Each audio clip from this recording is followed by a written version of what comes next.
আসসালামু আলাইকুম এভরিওয়ান, নিয়ে আসলাম তোমাদের জন্য বোনের মৃত্যু গল্পের সিজন 2 4 নাম্বার পর্ব। তো চলো বেশি কথা না বলে গল্প শুরু করা যাক। আমি বললাম, তোর বেস্ট ফ্রেন্ড আমি, তাই তোর সবকিছু জানার অধিকার আমার আছে। রিয়া বলল, এত অধিকার ভালো না। আমি বললাম, আরে বল না। রিয়া বলল, তুই তো জানিস আমি কি প্রতিজ্ঞা করেছিলাম।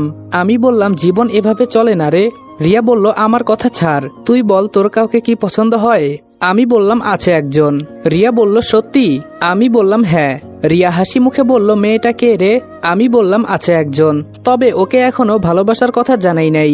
রিয়া বলল, জানিয়ে দে, না হলে আরেকজন এসে নিয়ে যাবে। আমি বললাম, নিতে দিলে তো আমি নিব। রিয়া বলল, এত ভালোবাসা? আমি বললাম, অনেক ভালোবাসি। রিয়া বলল, আমার কাছে মেয়েটার নাম বলা যাবে না? আমি বললাম, এটা আমার সিক্রেট বিষয়। রিয়া বলল, আচ্ছা থাক, বলা লাগবে না, এখন চল এক জায়গায় যাব। আমি বললাম, কোথায় যাবি?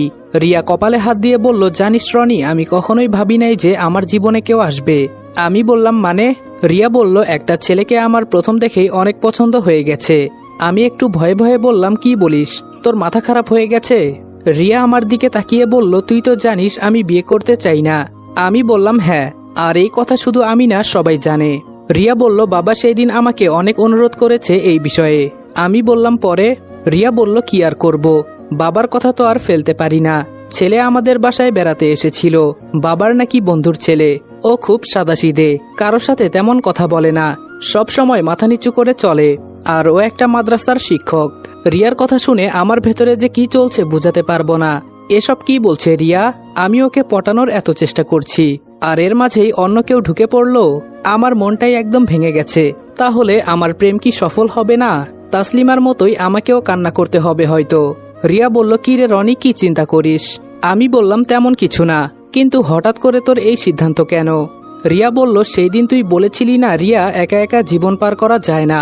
আমিও সেই দিন শুয়ে শুয়ে চিন্তা করেছি, এই করো সেই করো, সারাদিন শুধু আমার ব্যস্ততার মাঝেই দিন কাটে, আর রাতে এসে ঘুমিয়ে পড়তে হয়। এই জীবনের কোনো মূল্য আছে বল? আর কেউ যদি জীবনে থাকতো তাহলে হয়তো আমার একটু খোঁজ খবর নিত।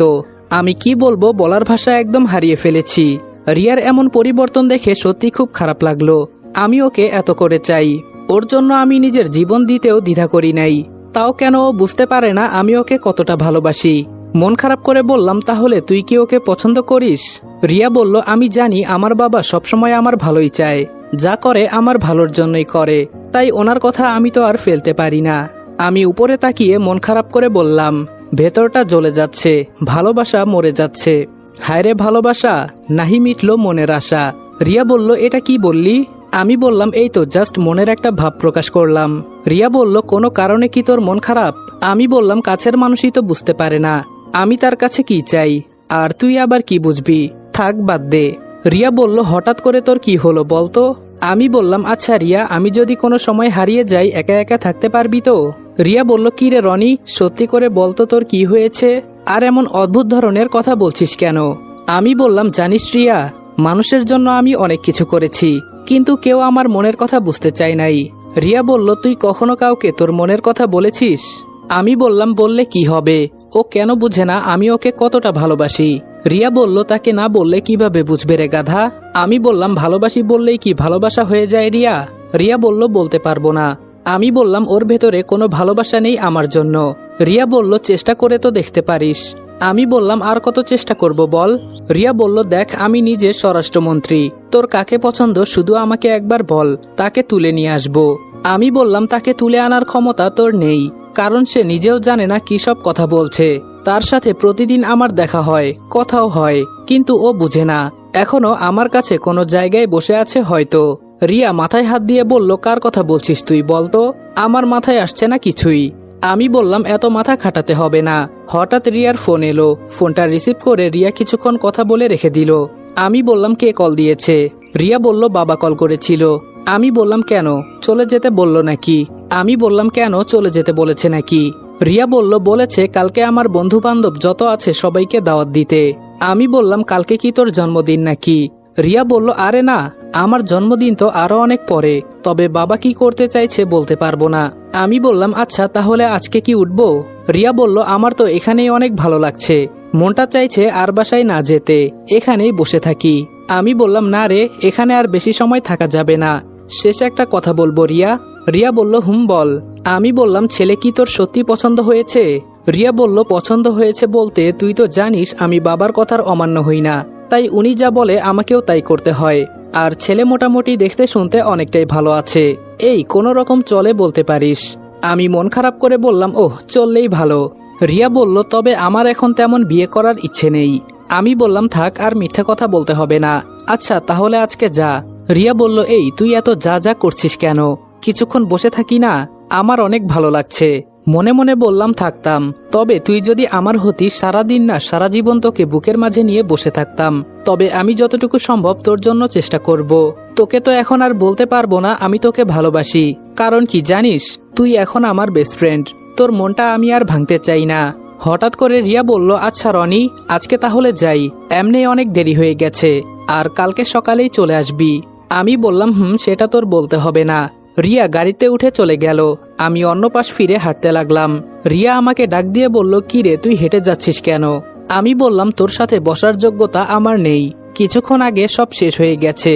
রিয়া গাড়ি থেকে নেমে আমার কাছে এসে বলল গাঁজা টাজা কিছু খেলি নাকি? আমি রিয়ার দিকে তাকিয়ে বললাম দে, থাকলে খাই, খেলেও হয়তো একটু নেশা হবে, কষ্টটা একটু কমতো। রিয়া ঠাস করে আমার গালে একটা চড় দিয়ে বলল এই তোর হঠাৎ করে কি হয়েছে, এমন অদ্ভুত ধরনের কথা বলছিস কেন? আমি বললাম না রে এমনি বললাম, তুই চলে যা, আমি একা একা হেঁটে যেতে পারবো। রিয়া বলল আমার গাড়ি থাকতে আমার বেস্ট ফ্রেন্ড হেঁটে যাবে, এটা কি আমি হতে দিব তোর মনে হয়? মনে মনে বললাম জীবনে সবচেয়ে বড় ভুল করেছি তোকে বেস্ট ফ্রেন্ড করে, না হলে আজকে আমি খুব সহজেই বলতে পারতাম আমি তোকে ভালোবাসি। রিয়া আমার একটা হাত ধরে গাড়ির ভেতরে ঢুকিয়ে দিল, আমি কিছুই বললাম না, চুপচাপ গাড়িতে উঠে পড়লাম। রিয়া ড্রাইভিং করছে আর আমি ওর দিকে তাকিয়ে আছি। সত্যি ও কত সুন্দর, বারবার যেন আমাকে প্রেমে ফেলে। কি করে যে বুঝাই আমি ওকে কতটা ভালোবাসি। এই স্বরাষ্ট্রমন্ত্রীকে এত ইঙ্গিত দিয়ে আমি আমার মনের কথা বুঝাই, তাও রিয়া কেন বুঝতে পারে না? দেখিস আমার মতো তোকে কেউ ভালোবাসবে না, আমাকে ছেড়ে চলে যাবি তো যা, আমি তোকে বাধা দিব না। রিয়া বলল কি রে সেই কখন থেকে এভাবে তাকিয়ে আছিস আমার দিকে, বিষয়টা কি? আমি বললাম তোর মতো সুন্দর মেয়ে আমি কখনোই দেখি নাই। রিয়া বলল এতটা সুন্দর না আমি। আমি বললাম আমার কাছে তুই তো বিশ্ব সুন্দরী। রিয়া বলল দেখ রনি ফাজলামো করবি না একদম। আমি বললাম সত্যি কথা বলছি আমি। রিয়া বলল থাক থাক আর পাম দিতে হবে না। আমি বললাম তোকে যে বিয়ে করবে তার জীবন ধন্য। রিয়া বলল এতটা ভাগ্যবান আমি না। আমি বললাম আমার কাছে তুই অনেক স্পেশাল। রিয়া বলল সত্যি? আমি বললাম আমার কাছে তুই অনেক স্পেশাল, তোকে দেখে মাঝে মাঝে আমি মুগ্ধ হয়ে যাই, বলতে পারিস তোর মাঝে হারিয়ে যাই। রিয়া একটা হাসি দিয়ে বলল মামা তুই তো যে কোনো মেয়ে পটাতে পারবি, মেয়ে পটানো কোনো ব্যাপারই না তোর কাছে। মনে মনে বললাম আমার মনের কথা তুই বুঝলি না, মনের ব্যথা মনেই থেকে গেল। আমি বাসার সামনে এসে গাড়ি থেকে নেমে গেলাম। আমি বললাম আচ্ছা তাহলে আমাদের বাসায় আয়, একসাথে সবাই বসে কিছুক্ষণ আড্ডা দেই। রিয়া বলল না রে আজকে সময় নাই, আমাকে যেতে হবে, আর কালকে বাবা কি করতে চাইছে দেখি আগে বাসায় গিয়ে। আমি বললাম আচ্ছা তাহলে যা। রিয়া গাড়ি ঘুরিয়ে চলে গেল। মনে মনে চিন্তা করছি কালকে কি হতে চলেছে, এখনো তো কিছুই বুঝতে পারছি না। আমার কেমন জানি একটু ভয় করছে। ধুর এত ভয় পেয়ে আমি কি করব, যা হবার তা তো হবেই। রিয়ার বিয়ে হবার আগ পর্যন্ত আমি চেষ্টা করব, তবে পারবো কি পারবো না সেটা পরের বিষয়। শুনেছি চেষ্টা করলে নাকি সফল হওয়া যায়, আমিও চেষ্টা করি। যদি সফল হয়ে যাই, ভেতরে গিয়ে দেখি মাহি আর মিতু বসে বসে টিভি দেখছে। আমি বললাম কি রে আপু কখন এলি? মিতু বলল এই তো রনি কিছুক্ষণ আগে। এতক্ষণ কই ছিলি তুই? আমি বললাম এই তো আপু, স্বরাষ্ট্রমন্ত্রীর সাথে বসে কিছুক্ষণ আড্ডা দিলাম। মাহি বলল জানিস আপু ইদানিং ভাইয়ার ওনার সাথে খুব ভাব। আমি বললাম মাহি কি বলিস এগুলো? মিতু বলল আমিও তো তাই দেখলাম। আমি বললাম তুই আবার কি দেখলি? মিতু বলল আজকে নদীর পাড়ে তোদের দুইজনকে দেখেছি, প্রথমে ভাবলাম অন্য কেউ, কিন্তু যখন তোর এই লাল গেঞ্জির উপর নজর পড়লো তখন আমি পুরোপুরি নিশ্চিত হয়েছি এটা তুই। তবে তোর সাথের মেয়েটাকে চিনতে পারছিলাম না, এখন মাহি বলাতেই চিনে গেছি। আমি বললাম দেখ উল্টাপাল্টা কথা বলবি না, ও আমার বেস্ট ফ্রেন্ড, আর ওর সঙ্গ দেওয়া আমার কর্তব্য। মাহি বলল কেন মিথ্যা কথা বলিস? সেদিন আমুর কাছে বলেছিলি না রিয়া ম্যামকে তুই তোর বউ করবি? ইস এই ডাইনি সব শেষ করে দিল। আসলে মেয়েদের মাথায় যে কোনো বুদ্ধি থাকে না, এটা একদম সত্য কথা। মিতু বলল ও এজন্যই তো বলি স্যার কারোর সাথে তেমন মিশে না, আর এই রিয়া ম্যামের সাথে সবসময় চিপকে থাকে। আমি বললাম এসব কথা বাদ দে, মাহি কিছু নিয়ে আয়, আমার খুব খিদে লেগেছে। মাহি বলল কেন রিয়া তোকে খাওয়ায় নাই কিছু? এত বড় একজন মানুষ, আবার তোর নাকি বেস্ট ফ্রেন্ড। আমি বললাম দেখ মাহি এত কথা বলিস না, এমনি আজকে মনটা অনেক খারাপ, যা বলছি নিয়ে আয়। মাহি বলল, হ্যাঁ তুই বস, আমি নিয়ে আসছি। মিতু বলল, রনি সত্যি তোর মন খারাপ? আমি বললাম, এই তো আপু একটু। মিতু বলল, কেন, কি হয়েছে? আমি বললাম, থাক, শুনে তোর লাভ নেই, এখন তোর কথা বল। মিতু বলল, রনি আমি পালিয়ে বিয়ে করে ফেলেছি। আমি বললাম, কি? মিতু বলল, হ্যাঁ এটাই সত্যি, বাবা মা কেউ জানে না, এজন্য চাচিকে নিতে এলাম আম্মুকে বোঝানোর জন্য। আমি বললাম, কোন দিন বিয়ে করলি? মিতু বলল, এই তো 3 দিন হতে চলেছে। আমি বললাম, তুই না বললি তোর পরিবার ছেলেকে পছন্দ করে? মিতু বলল, দেখ ভাই, এত দেরি করে আমি বিয়ে করতে পারবো না, এজন্য সরাসরি বিয়ে করে ফেলেছি। আমি বললাম, বাসর রাতের কাজ শেষ? এটা বলতেই মিতু আমাকে একটা লাথি দিয়ে বলল, কুত্তা, বড় বোনকে এই কথা বলিস, লজ্জা করে না তোর? আমি বললাম, ও আমি বললেই লজ্জা, আর যখন লুকিয়ে বিয়ে করিস তখন? মাহি বলল, ভাইয়া আপুকে বল আমাদের ট্রিট দিতে। মিতু বলল, হ্যাঁ দিব, তার আগে আমার বিষয়টা সমাধান করে নেই। আমি বললাম, এক কাজ কর, থানা থেকে আম্মুকে নিয়ে যা, আর আম্মুকে বুঝিয়ে বললেই হবে। মিতু বলল, চাচিকে ভয় লাগে, যদি কিছু বলে? মাহি বলল, আমি বুঝিয়ে বলবো আপু, তুই চিন্তা করিস না। মিতু বলল, তাহলে কি যাব? আমি বললাম, যা। মাহি বলল, ভাইয়া এই নে খাবার। আমি বললাম, মাহি বোন আমার, আমাকে একটু খাইয়ে দে না। মাহি বলল, তাড়াতাড়ি বিয়ে করে নে, তাহলেই তো হয়। মিতু বলল, আচ্ছা আমি গেলাম তাহলে। মিতু চলে গেল, আমি কিছু খেয়ে রুমে চলে গেলাম। সব চিন্তা বাদ দিলাম, আমি মনে করি এত কিছু হবে না, রিয়া যা করবে চিন্তা ভাবনা করেই করবে। সকালে ঘুমিয়ে আছি, হঠাৎ মনে হলো যেন মুখের ভেতরে কিছু একটা ঢুকছে। লাফ দিয়ে বিছানার উপর বসে পড়লাম। তাকিয়ে দেখি তাসলিমা হাতে পানির মগ নিয়ে দাঁড়িয়ে আছে, মুখ বাঁকিয়ে আমার দিকে তাকিয়ে হাসতে লাগলো। কিন্তু তাসলিমা এখানে কি করছে, আর এত সকাল সকাল এখানে কেন? তাসলিমা বলল, কি রে, দিব নাকি ভিজিয়ে? আমি বললাম, তাসলিমা তুই হঠাৎ এখানে কেন? তাসলিমা বলল, কেন, তোদের বাড়িতে আসা কি নিষেধ নাকি? আমি বললাম, আরে আমি কি তাই বলেছি? আচ্ছা এখন বল, আমাকে ঘুম থেকে জাগালি কেন? তাসলিমা বলল, এই তুই জানিস না আজকে রিয়া ম্যাম আমাদের তাড়াতাড়ি যেতে বলেছে? আমি বললাম, তো জানা, সকাল সকাল আমার ঘুম নষ্ট করলি কেন? তাসলিমা বলল, দেখ রনি, এমনি অনেক দেরি হয়ে যাচ্ছে, তাড়াতাড়ি তৈরি হয়ে নে। আমি বললাম, তাসলিমা তুই যা, আমার একটু দেরি হবে। তাসলিমা বলল, দেখ মগের সম্পূর্ণ পানি তোর উপরে ফেলে দিব, তাড়াতাড়ি রেডি হবি নাকি ভিজিয়ে দিব? আমি বললাম, আচ্ছা তাহলে অপেক্ষা কর আমার জন্য, আমি রেডি হচ্ছি। তাসলিমা বলল, হ্যাঁ তাড়াতাড়ি কর। আমি বিছানা থেকে নেমে ওয়াশরুমে চলে গেলাম। রেডি হয়ে টেবিলে বসতেই দেখি তাসলিমা সোফায় বসে বসে টিভি দেখছে। আমি টেবিলে বসতে বসতে বললাম, মাহি বাবা কই? মাহি বলল, এখনো ঘুম থেকে ওঠে নাই ভাইয়া। আমি বললাম, আম্মু কই? মাহি বলল, ভাইয়া আম্মু তো রান্নাঘরে। তাসলিমা বলল, রনি তাড়াতাড়ি কর। আমি বললাম, হ্যাঁ করছি তো, তুই একটু অপেক্ষা কর। মাহি বলল, ভাইয়া তোর হাত কাটলো কিভাবে? সত্যি তো, আমার ডান হাতের কিছুটা অংশ কেটে গেছে, কি জানি কখন হলো, হুঁশ না থাকলে যা হয় আর কি, মাঝে মাঝে এসব হয় কিভাবে নিজেও জানি না। আম্মু রান্নাঘর থেকে এসে বলল, আমি আর আজকে তোকে খাইয়ে দিতে পারবো না, আমার এমনিই অনেক কাজ পড়ে আছে। আমি বললাম, থাক, তোমাকে বলেছি আমি সারা জীবন শুধু কাজ আর কাজ, মাহি তুই খাইয়ে দে। মাহি বলল, হাত কিভাবে কেটেছিস, হুঁশ থাকে না তোর? এখন আমিও পারবো না, একা একা খা আর মজা বোঝ। আমি বললাম, ধুর, আজকে নাস্তাই করব না। তাসলিমা সোফা ছেড়ে আমার কাছে এসে বলল, আরে রনি এত রাগিস কেন, বস, আমি আছি না। আমি বললাম, থাক, আজকে আর নাস্তা করব না। তাসলিমা আমার হাত ধরে জোর করে বসিয়ে দিল, থালাটা হাতে নিয়ে আমার সামনে এক লোকমা খাবার তুলে ধরলো।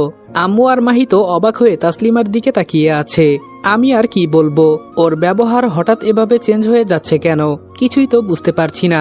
আমি বললাম, তাসলিমা আমি খাবো না, বাদ দে। তাসলিমা বলল, তোকে আমি খেতে বলেছি না, তাড়াতাড়ি খেয়ে নে, আমি তোকে খাইয়ে দিচ্ছি। আমি আর না করতে পারলাম না, কেমন জানি একটু মায়া লাগলো ওর দিকে। খেতে খেতে তাসলিমার চোখের উপর নজর পড়ল, কেমন জানি একটা মায়াবী ভাব আছে ওর চোখে। তাড়াতাড়ি মাথা নিচু করে নিলাম, কি করছি আমি? একজনের মায়ে পড়েই আমার জীবন শেষ, আরেকজনের মায়ে পড়লে না জানি কি হয়। খাবারের মাঝে হঠাৎ দেখি রিয়ার ফোন। আমি খাবার রেখে বললাম, আমার হয়ে গেছে, তাসলিমা তুইও কিছু খেয়ে নে। ফোনটা রিসিভ করতেই রিয়া আমাকে বলল, কি রে, কই তুই? আমি বললাম, রিয়া আজকে কি তোর বিয়ে নাকি? রিয়া বলল, দেখ রনি, একদম ফাজলামো করবি না, তুই জানতি আজকে আমাদের বাসায় অনুষ্ঠান আছে। আমি বললাম, হ্যাঁ বলেছিলি, তবে মনে ছিল না, কিন্তু দেখ সকাল সকাল তাসলিমা এসে আমার ঘুম ভাঙিয়ে দিল। রিয়া বলল, ভালো করেছে, এখন তাড়াতাড়ি চলে আয়, তোর জন্য অপেক্ষা করছি আমি। আমি বললাম, একটু দেরি হবে, কিছু মনে করিস না তুই। রিয়া বলল, তোকে নিয়ে আর পারি না, তাসলিমাকে পাঠিয়ে দে আর তাড়াতাড়ি চলে আয় তুই। ফোনটা রেখে তাসলিমাকে চলে যেতে বললাম। তাসলিমা বলল, কিন্তু রনি, আমি সেই কখন থেকে তোর জন্য দাঁড়িয়ে আছি, আর তোকে রেখেই চলে যাব? তাহলে এই দাঁড়িয়ে থাকার কি মানে? আমি বললাম, আমি বলেছি তো আমার একটু দেরি হবে, তুই চলে যা। এরপরেও তো আমার জন্য দাঁড়িয়ে আছিস, এখন আমার কিছু করার আছে বল? আর ম্যাম তোকে বলেছে তাড়াতাড়ি যেতে, আর তুই যা, আমি একটু পরেই চলে আসব। তাসলিমা বলল, আচ্ছা তাহলে আমি গেলাম, তুই তাড়াতাড়ি চলে আসবি। আমি বললাম, আচ্ছা যা, আমি আসছি। তাসলিমা দরজা পর্যন্ত গিয়ে থেমে গেল, আবার পেছনে আমার দিকে তাকালো। আমি বললাম, কি হয়েছে আবার? এবার তাসলিমা একটু লজ্জার ভাব নিয়ে আমার দিকে তাকিয়ে বলল, রনি, দেখ তো আমাকে কেমন লাগছে। আমি বললাম, ও মা, তোকে আবার নতুন করে দেখার কি আছে? তবে তাসলিমার এই কথায় ওর উপর নজর পড়তেই দেখি ও কালো শাড়ি পরে আসছে, দেখতে বেশ সুন্দর লাগছে। তবে আমি নিজের নজর কন্ট্রোল করার চেষ্টা করলাম, আমার জন্য তো রিয়া আছে। আর হঠাৎ করে তাসলিমার মাঝে এমন পরিবর্তন কেন, এটাই তো আমার মাথায় আসছে না। আজকে 2 দিন ধরে কেমন যেন অদ্ভুত অদ্ভুত আচরণ করছে আমার সাথে। তাসলিমা বলল, রনি, কি হলো তোর? আম্মু বলল, ওর কথা আর বলিও না, তবে তোমাকে এই শাড়িতে খুব সুন্দর লাগছে মা, একদম পরীর মতো। তাসলিমা লজ্জার ভাব করে বলল, ধন্যবাদ আন্টি। আচ্ছা রনি, তাড়াতাড়ি চলে আয়, আমি গেলাম। তাসলিমা যেতেই আম্মু আমার চুলের মুঠি ধরে বলল, রনি, আজকাল তুই এসব কি শুরু করলি বলতো? আমি বললাম, আম্মু, ব্যথা পাচ্ছি, আগে চুল ছাড়ো তারপরে বলি। আম্মু বলল, দেখ বাবা, আমি যা আন্দাজ করতে পারছি বিষয়টা একদমই ভালো লাগছে না। মাহি বলল, আম্মু, বিষয়টা আমারও ঠিক লাগছে না। খাবারের সময় তোমার ছেলের নজর দেখো নাই কিভাবে তাকিয়েছিল? আমি বললাম, আম্মু, আর কিছু বলতে হবে না তোমার। আম্মু বলল, আচ্ছা তুই কি করতে চাইছিস বলতো? আমি বললাম, আম্মু, আমি বুঝতে পারছি না তাসলিমা হঠাৎ করে আমার সাথে এমন ব্যবহার করছে কেন। মাহি বলল, আচ্ছা ভাইয়া, তুই সত্যি করে বল, তুই কি রিয়া ম্যামকে বিয়ে করতে চাস? একদম মন থেকে বলবি।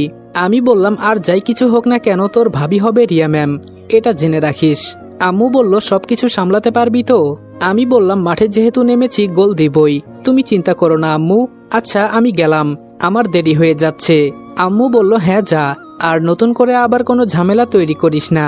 আমি বললাম, ঝামেলা যদি আমার পিছু না ছাড়ে তাহলে আমি কি করব? বাহিরে এসে একটা রিক্সা নিয়ে রিয়া ম্যামের বাসার উদ্দেশ্যে রওনা দিলাম। রিয়া ম্যামের বাসার সামনে এসে রিক্সা ভাড়া মিটিয়ে ভেতরে যেতে লাগলাম। হঠাৎ একজন পুলিশ অফিসার আমার পথ আটকে দাঁড়ালো। আমি বললাম, কি ব্যাপার স্যার, আমাকে ভেতরে যেতে দিন। অফিসার বলল, ভেতরে তো যাবেই, তার আগে তোমার আইডি কার্ড দেখাও। পকেটে হাত দিয়ে দেখি আইডি কার্ড নাই। ধুর, তাসলিমার জন্য তাড়াহুড়ো করতে গিয়ে এসব হয়েছে। আমি বললাম, সরি স্যার, মনে হয় বাসায় রেখে এসেছি, তবে আপনি গিয়ে রিয়া ম্যামকে আমার কথা বললেই চিনে ফেলবে। অফিসার বলল, আপনার মতো অনেকেই আছে, তাদেরকে আমি ভেতরে যেতে দিব? না জানি ভেতরে গিয়ে কি করেন। আর তাছাড়া আজকে বিশেষ একটা অনুষ্ঠান চলছে, সব বড় বড় নেতারাও এখানে এসেছে, এখন যেতে পারেন আপনি, আমাকে বিরক্ত করবেন না। আমি বললাম, আমি ওনার পার্সোনাল বডিগার্ড। অফিসার বলল, আপনি এখান থেকে যাবেন নাকি? হঠাৎ রিয়ার বাবাকে দেখলাম কার সাথে যেন কথা বলছে। আমি ডাক দিয়ে বললাম, আঙ্কেল। উনি আমার দিকে তাকিয়ে একটা হাসি দিলেন, ফোনটা হাতে নিয়ে আমার দিকে আসতে আসতে বলল, কি খবর রনি সাহেব? আমি বললাম, এই তো আঙ্কেল, অনেক ভালো, আপনি ভালো আছেন? আঙ্কেল বললেন, আমাকে আঙ্কেল বলার ক্ষমতা তোমার নাই, তাই স্যার বলে ডাকবে। আর শুনেছি তোমাকে নাকি আমার মেয়ে বেস্ট ফ্রেন্ড করেছে। আমি বললাম, সেটা আপনার মেয়েকে জিজ্ঞেস করলে খুশি হব, আর আমি আপনাকে বলতে বাধ্য নই আপনার মেয়ে আমাকে কি বানালো আর না বানালো, সেটা আমাদের একান্ত ব্যাপার। আঙ্কেল বললেন, ইদানিং তো দেখি খুব উড়ছো, বেশি উড়লে ডানা কেটে ফেলবো, এটা মনে রেখো। তো এখন বলো এখানে কি চাই? আমি বললাম, ভালো রূপী মুখোশ তাহলে দেখিয়ে দিলেন। আঙ্কেল বললেন, আমি ভালো তোমাকে কে বলেছে? ধুর, কার সাথে আমি এত কথা বলছি, এখান থেকে চলে যা, ভুলেও এখানে আসবি না। এর মাঝেই তাসলিমা আর রিয়া ম্যাম আমার দিকে আসতে লাগলো। রিয়া বলল, কি রে রনি, তোর আসতে এত দেরি হলো কেন? আমি বললাম, আমার নাকি ভেতরে যেতে কার্ড লাগে, আর কি সব সিকিউরিটি গার্ড রাখিস, আমাকে চিনে না পর্যন্ত। রিয়ার বাবা আমাকে বলল, আরে বাবা, ও তোমাকে চিনতে ভুল করেছে, আসো আসো ভেতরে আসো। একটু ভালো মানুষ সেজেই বলল কথাটা। রিয়া, এইদিকে আয় তো একটু। রিয়াকে নিয়ে এক সাইডে এসে বললাম, এই এখানে কিসের অনুষ্ঠান হবে? রিয়া আমার দিকে একটু রাগী দৃষ্টিতে তাকিয়ে বলল, তুই কথা বলবি না, এত দেরি করে আসলি কেন? আমি বললাম, সরি রিয়া, তুই তো জানিস আমার একটু লেট হয়। রিয়া বলল, আর মিথ্যে কথা বলতে হবে না, এখন ভেতরে চল। আমি বললাম, রিয়া, এত সাজুগুজু করলি যে আজকে?